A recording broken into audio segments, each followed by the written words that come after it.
குறிப்பேடு அதிகாரம் 23. அரசி அத்தலியாவுக்கு எதிரான கிளர்ச்சி. அத்தலியா ஆட்சியின் 7ஆம் ஆண்டில் யோயாதா தன் நிலையை உறுதிப்படுத்திக் கொண்டு நூற்றுவ தலைவர்களான எரோகாமின் மகன் அசரியா, யோகனானின் மகன் இசுமவேல், ஒபேதியாவின் மகன் அசரியா, அதாயாவின் மகன் மகசேயா, சிக்ரியின் மகன் எலிப்பாபாற்று ஆகியோரை தம்முடன் ஒப்பந்தம் செய்ய வைத்தார்.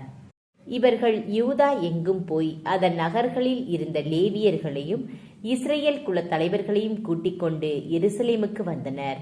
சபையார் யாவரும் கடவுளின் இல்லத்தில் யோவாசுடன் உடன்படிக்கை செய்து கொண்டனர்.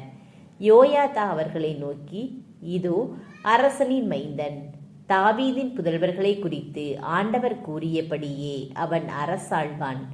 நீங்கள் செய்ய வேண்டியது இதுவே: ஓய்வு நாளில் பணிபுரியும் குருக்களும் லேவியருமான உங்களில் 1/3 பகுதியினர் நகர வாயிலிலும், 2ஆம் பகுதியினர் அரண்மனையிலும், 3ஆம் பகுதியினர் அடித்தள வாயிலிலும் காவல் இருக்க வேண்டும்.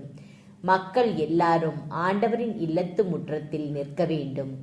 குருக்களையும் திருப்பணியில் ஈடுபட்டிருக்கும் லேவியரையும் தவிர வேறெவனும் ஆண்டவரின் இல்லத்துள் நுழையக்கூடாது.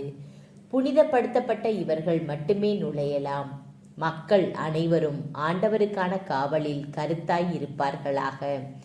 லேவியர் தங்கள் படைக்கலன்களை தாங்கியவர்களாய் அரசனை எப்பக்கமும் சூழ்ந்து நிற்க வேண்டும். திருக்கோவிலினுள் நுழையும் மற்ற எவனும் கொல்லப்படுவான். அரசன் வந்து போகும் இடமெல்லாம் லேவியர் அவனோடு இருக்க வேண்டும் என்றார். குரு யோயாதா கட்டளையிட்டவாறே லேவியர்களும் யூதா மக்கள் அனைவரும் செய்தனர்.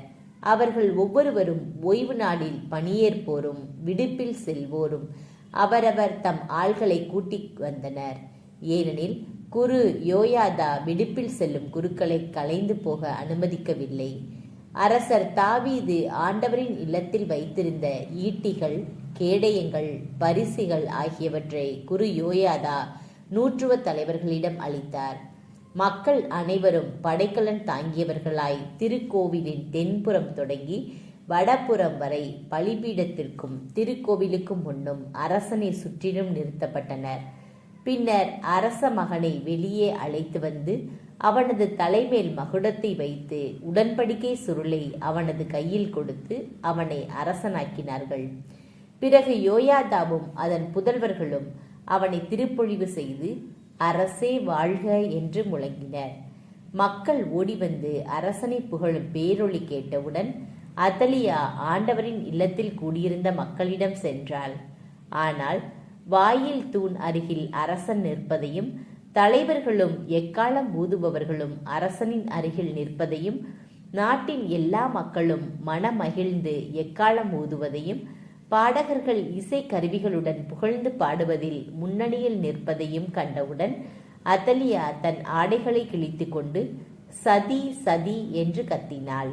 பின்னர் குரு யோயாதா படைகளுக்கு பொறுப்பேற்றிருந்த நூற்றுவர் தலைவர்களை நோக்கி, அவளை பிடித்து சுற்று மதிலுக்கு புறம்பே கொண்டு போங்கள். எவனாவது இவளோடு சேர்ந்து கொண்டால் அவனை வெட்டி வீழ்த்துங்கள். ஆண்டவரின் இல்லத்தில் அவளை கொன்று போடக்கூடாது என்று கூறியிருந்தார். அதன்படி அவளை பிடித்து அரண்மனையின் குதிரை வாயிலுக்கு கொண்டு வந்து அங்கே அவளை கொன்று போட்டனர். யோயாதாவின் சீர்திருத்தங்கள். பின்னர் யோயாதா தானும் எல்லா மக்களும் அரசனும் ஆண்டவரின் மக்களாய் இருப்பதாக ஓர் உடன்படிக்கை செய்து கொண்டார். அதன்பின் எல்லா மக்களும் பாகாலின் கோவிலில் நுழைந்து அதனை இடித்து பலிபீடத்தையும் சிலைகளையும் தகர்த்து பாகாலின் அர்ச்சகன் மாத்தானை பலிபீடங்களுக்கு முன்பாக கொன்றொழித்தனர். ஆண்டவரின் இல்லத்தை கண்காணிப்போராக தாவீதின் நியமத்தின்படி லேவிய குருவை யோயாதா நியமித்தார். அவர்கள் மோசேயின் திருச்சட்டத்தில் எழுதியிருந்தவாறு எரிபலிகளை ஆண்டவருக்கு செலுத்தி தாவீதின் சொற்படி ஆர்ப்பரித்து பாட வேண்டும் என்று கட்டளையிட்டார்.